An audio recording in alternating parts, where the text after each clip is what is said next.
하나님의 평화가 말씀을 듣는 우리 가운데 함께 하시기를 바랍니다. 아멘. 오늘은 창조절 10번째 주일입니다. 11월은 1년 중 가장 쓸쓸하고 어두운 기간이지요. 1년을 거의 마무리하고 또 결산을 앞둔 시간이지만 실은 1년 12달 중 가장 밋밋한 달이기도 합니다. 기대할 만한 휴일도 놀이도 기념일도 없습니다. 날은 어두워가고 밖은 점점 춥고 또 움츠러듭니다.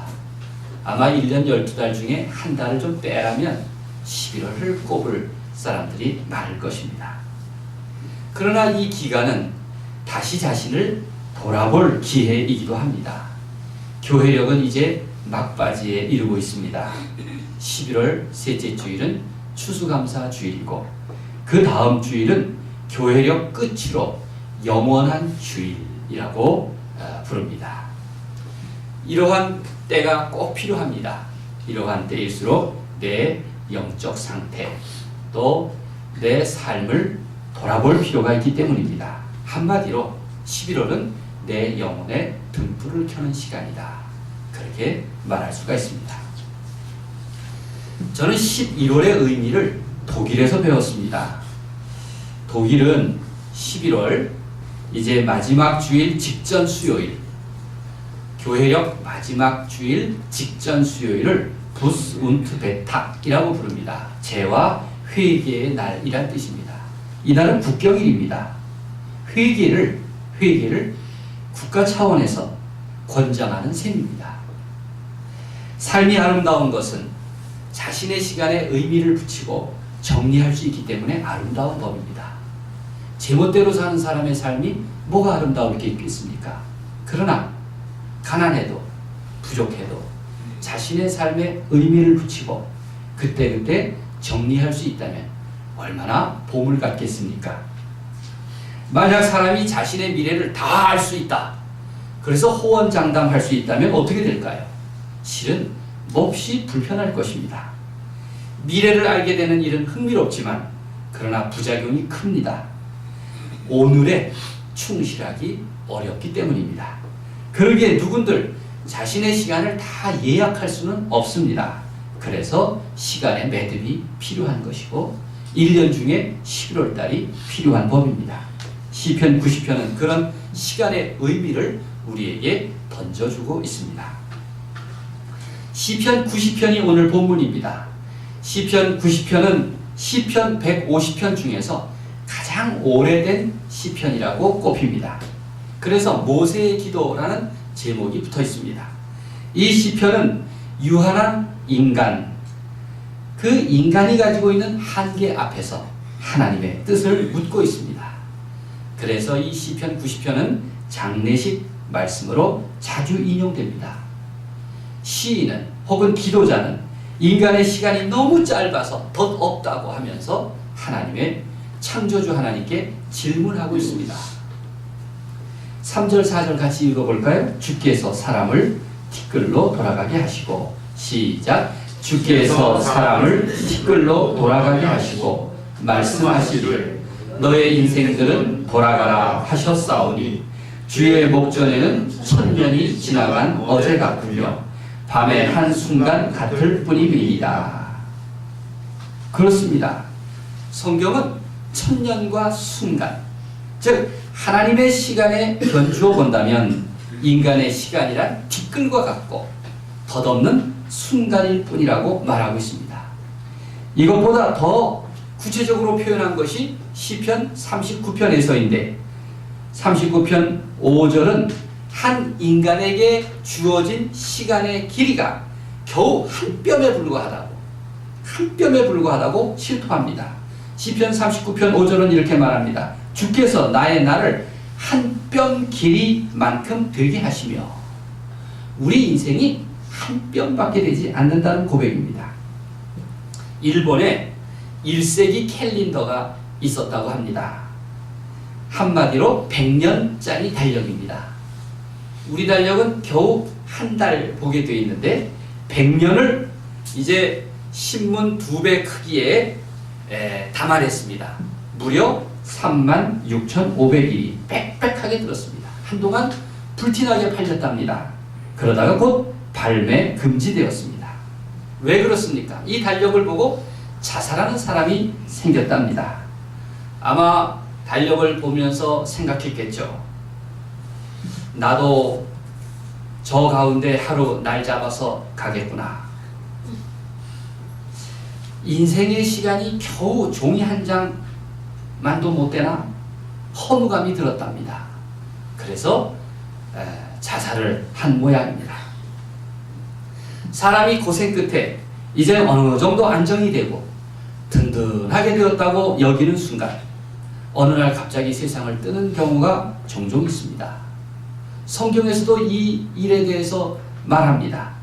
시편 39편 6절에 보면 진실로 각 사람은 그림자와 같고 그림자같이 다니고 헛된 일로 소란하며 재물을 쌓으나 누가 거둘지 알지 못하나이다. 사람이 소란하게 분주하게 욕심껏 재물을 쌓았지만 과연 그 재물이 누구의 것이겠느냐고.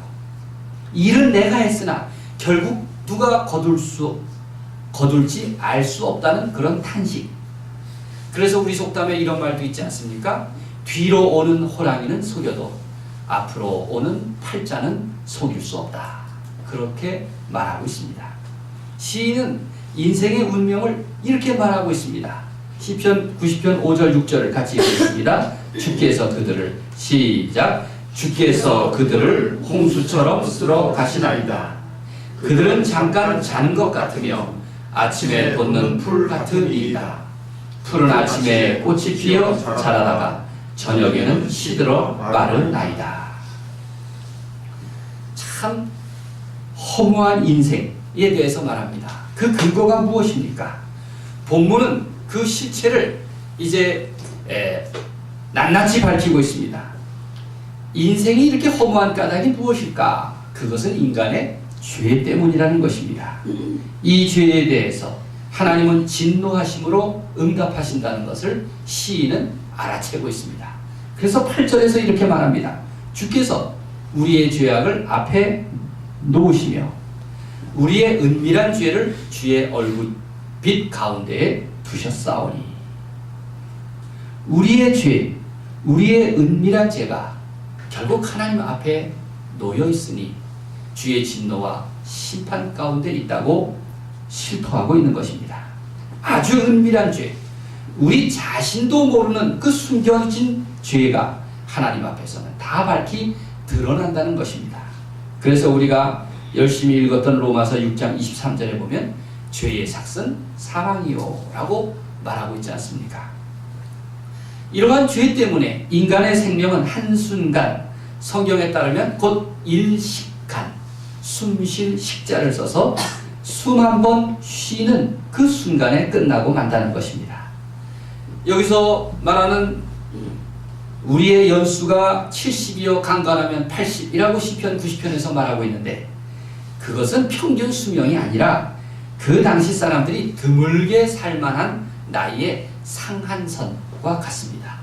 이제 우리는 그저 보통이면 70, 보통이면 80 이렇게 살지만, 그러나 그조차도 일식간에 불과합니다.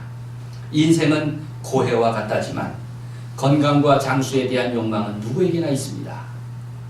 아쉽게도 인생은 너무나 짧은 축복입니다. 제가 목회를 시작하고 이듬해 1986년 4월에 첫 장례식을 치렀습니다. 그때는 총각이었습니다. 동네에 전도대상 노인이 계셨는데 제가 매일 저녁이면 찾아가서 예배를 드렸습니다. 그분이 그것을 또 원하기도 했습니다. 중한병으로 몸져 누운 분이라 애초부터 교회에 나올 분은 못 되었습니다. 숨지기 사흘 전에는 누워 계신 분에게 제가 세례식도 베풀었습니다. 전도사는 세례를 베풀 자격이 없습니다. 제가 불법을 저지른 셈이죠. 아마 그 세례가 유효할까? 저는 유효하다 그렇게 믿습니다. 돌아가신 후에 하루에도 2번씩 이제 찾아가서 예배를 드리는데 전도사 2년 차니까 얼마나 미천이 딸리겠습니까? 성경 어느 본문을 읽고 설교해야 될지 그때는 몰랐습니다. 그래서 성경을 뒤적뒤적 거리다가 제사권이라는 단어를 찾았습니다. 제사권? 참 성경이 친절도 하다. 이렇게 장례식을 위해서도 성경 본문을 준비해 주셨구나. 그래서 그 아래 본문을 보니까 시편 90편인데 너무나 적절했습니다. 여러분 시편 90편 위에 뭐라고 쓰여 있습니까? 제4권이죠. 여기서 제4권은 시편을 제1권, 제2권, 제3권, 제4권, 제5권으로 분류하는데 제 눈에는 그때 이게 제사 지낼 때 제사로 본 것입니다. 오늘 본문을 보십시오. 얼마나 제사권에 합당합니까? 시편 90편은 유한한 인생이 다시 창조주 하나님을 돌아보는 내용입니다. 창세기에서 이미 하나님은 인간에게 선고하셨습니다. 너는 흙이니 흙으로 돌아갈 것이니라. 창세기 3장 19절 말씀입니다. 우리는 죽을 때가 되어서 사형 선고를 받는 것이 아닙니다. 태어나기 전부터 사형 선고를 받았습니다. 우리가 명심해야 할 것은 죽음은 결코 피할 수가 없다는 사실입니다. 이러한 현실 앞에서 누구나 항복할 수밖에 없습니다. 인간의 탄생 이래 인류가 창조주에게 관심을 기울일 수밖에 없는 이유였습니다.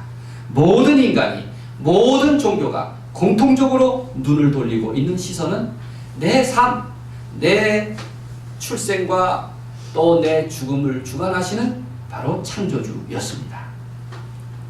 그래서 프랑스의 철학자, 좋은 믿음을 우리에게 가르쳐준 파스칼은 이렇게 말했습니다. 우주의 침묵이 나를 두렵게 한다.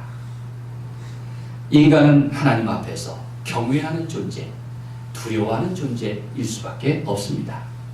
오늘 본문은 인생의 허무함과 하나님의 절대성에 대해서 아주 극명하게 대비하고 있습니다. 그것을 천년과 순간 이렇게 비교합니다. 하나님의 광대하심과 인간의 왜소하기 이를 데 없는 모습을 비교하고 있습니다. 인생의 수명은 지극히 짧고 하나님은 영원하십니다. 그 영원하심과 한 뼘 길이, 이것을 어찌 비교할 수 있겠습니까? 마침내 시편 90편의 이 시인이 깨달은 것은 맹목적인 운명에 사로잡혀서 팔자 소관에 붙잡혀서 삶을 비관하는 것이 아니라 세계의 창조주요 인간의 창조주이신 하나님, 영원한 하나님에 대한 신앙 고백이었습니다. 그러므로 시편 90편은 1절부터 창조주 하나님에 대한 신뢰로부터 시작하고 있는 것입니다. 1절에 이렇게 말합니다. 주여, 주는 대대에 우리의 거처가 되셨나이다. 다 같이 시작. 주여, 주는 대대에 우리의 거처가 되셨나이다. 우리의 삶의 터전, 반석이 되신 하나님을 노래하고 있습니다. 사람이 가장 사람다운 것은 자신의 연약함과 한계를 인정할 때부터입니다. 신앙이 가장 빛나는 순간은 자신의 죄인됨을 시인할 때부터입니다. 주여, 내가 죄인입니다. 나를 불쌍히 여기소서. 이것이 복음서에서 우리에게 가르쳐 주신 가장 위대하고 겸손한 기도입니다. 인간의 성숙이 무엇입니까? 바로 내가 하나님을 향하고 그리고 하나님께 모든 것을 의뢰할 때, 그것이 가장 성숙한 모습입니다. 시간은 지나가고 젊음은 신속히 흘러가게 마련입니다. 우리 생명은 잠시 빌린 것일 뿐입니다. 그렇다고 무상하다고 탓할 이유는 없습니다. 대표적으로 성경에서 가장 허무주의를 불러일으키는 전도서조차 그 결론을 이렇게 말합니다. 전도서 12장 1절에 너는 청년의 때에 너의 창조주를 기억하라. 허무주의의 대명사 전도서조차 내게는 창조주가 있다라고 고백하는 것입니다. 시편 90편은 인생을 가리켜서 티끌이니 순간이니 풀과 꽃처럼 유한한 존재라고 실토합니다. 5절 6절 다시 한번 읽겠습니다. 5절 뒷부분 아침에 돋는 시작. 아침에 돋는 풀 같으니이다. 푸른 아침에 꽃이 피어 자라다가 저녁에는 시들어 마르나이다.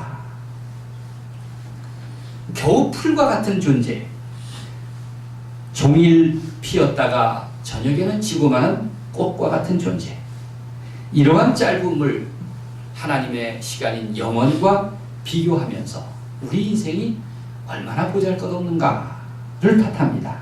그러나 시인은 이러한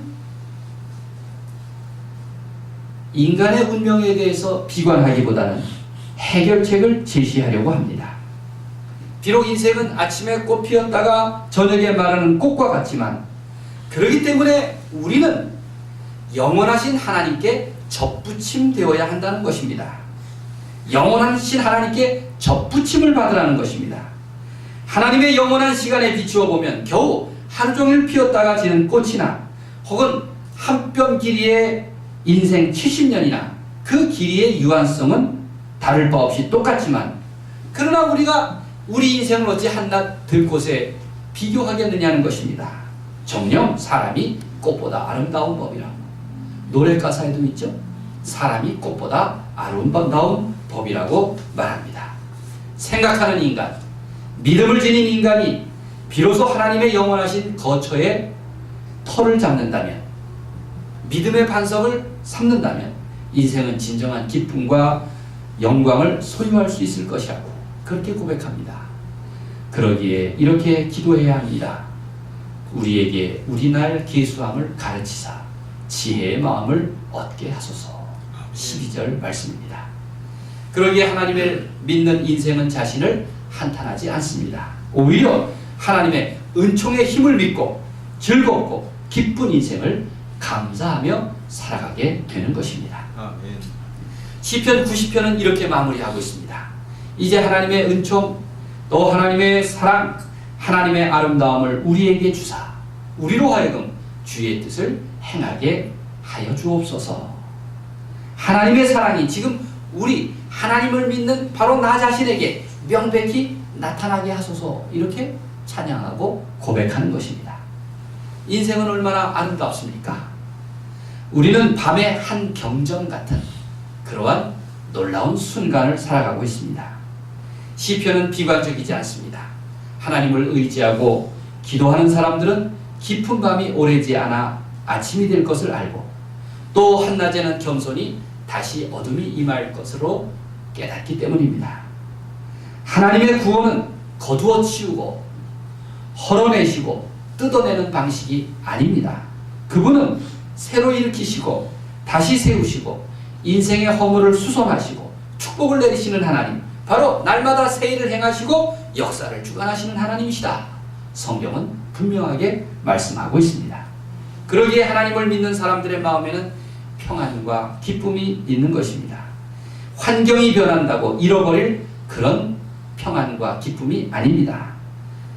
가난하거나 부하거나 병들었거나 건강하거나 어려운 일을 당하거나 평안하거나 인생을 올바르게 사는 한 흔들리지 않는 그런 기쁨, 그런 기쁨을 우리에게 주십니다.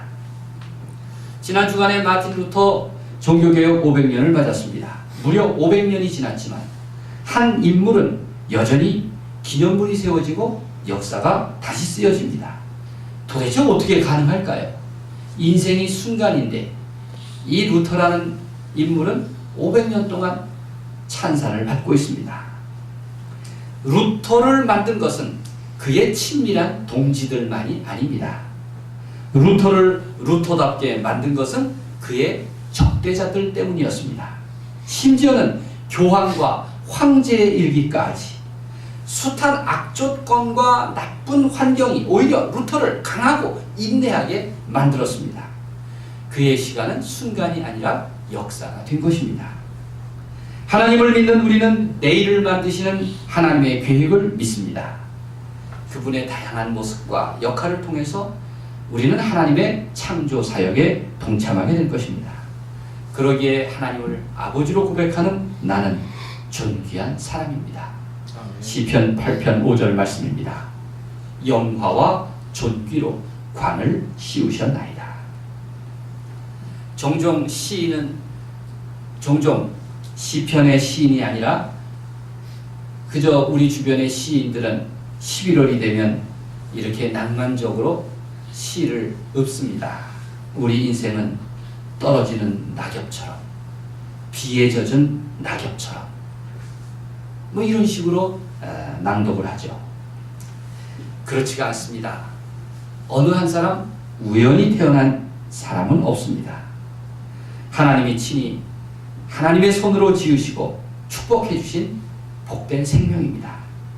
인간은 한 사람 한 사람이 하나님의 목적 가운데 살아가는 소중한 생명입니다. 바로 여러분 자신이 그렇습니다. 아멘. 인간에게 주신 신앙의 힘은 희망을 바라게 하고 하나님의 은총의 힘을 의지하게 합니다. 넘어져도 다시 일어나고 무너져도 다시 세우시는 하나님을 믿습니다. 신앙에서 시간이라는 이 개념은 하나님의 영원하심에 내 유한함을 접목시키는 일입니다. 그래서 신앙은 지금과 영원의 관계 속에서 살아가게 하는 것입니다. 영원부터 영원이라고 하는 것, 그것은 나와 무관한 시간이 아닙니다. 지금부터 시작하는 시간입니다. 제가 김대중 자서전을 읽은 일이 있는데 거기에 이런 표현이 있었습니다. 기적은 기적적으로 이루어지는 것이 아니다. 1998년 일본 국회에서 한 연설 중에 나온 얘기입니다. 기적은 기적적으로 이루어지는 것이 아니다. 기적은 지금부터 하루하루 쌓이고 쌓여 연출하는 것이지 어느 날 갑자기 우연적으로 생기는 일이 아니라는 것입니다. 그의 인생이 그것을 잘 웅변하고 있었습니다. 하나님이 주신 지혜로 유한한 인간은 영원한 하나님의 시간을 세입할 수가 있게 된 것입니다. 그러니 지금과 영원을 따로 생각하지 마십시오. 분리하지도 마십시오. 영원은 죽음 이후의 세상이란 의미에서의 영원이 아닙니다. 인간에게 보증수편이 약속 오미니 무슨 성공에 대한 약속은 결코 보장받을 수 없으나 그럼에도 우리는 영원을 약속하신 예수 그리스도 안에서 새로운 생활, 새로운 관계, 약속의 자녀, 감사하는 삶, 이것을 배웠고 이러한 삶의 변화가 영원을 살아가게 하는 출발점이 되고 있는 것입니다. 한 해가 딱 2달 남았습니다. 꽃보다 아름다운 사람, 그런 이야기를 만들어가는 여러분 되시길 바랍니다. 아멘. 흔히 인생의 반은 습관을 만드는 기간이고 그 나머지 인생은 만들어진 습관에 의해서 살아간다고 하지 않습니까? 이 말씀은 삶의 길이는 순간이든 한 뼘이든 하나님 마음대로지만 그러나 그 삶을 어떻게 넓히고 또 깊이 있게 할 것인가는 내가 힘쓴 대로 이루어갈 수 있다는 것입니다. 작은 감사가 큰 감사를 낳습니다. 내 삶을 그렇게 풍요하고 부요롭게 만들어 나갈 수 있습니다. 하나님께서 여러분의 인생에 복을 주시기를 바랍니다. 하나님의 손안에 달린 내 삶이 믿음으로 풍성하고 감사함으로 부요한 그런 은총의 시간이기를 우리 주님의 이름으로 간절히 축원드립니다.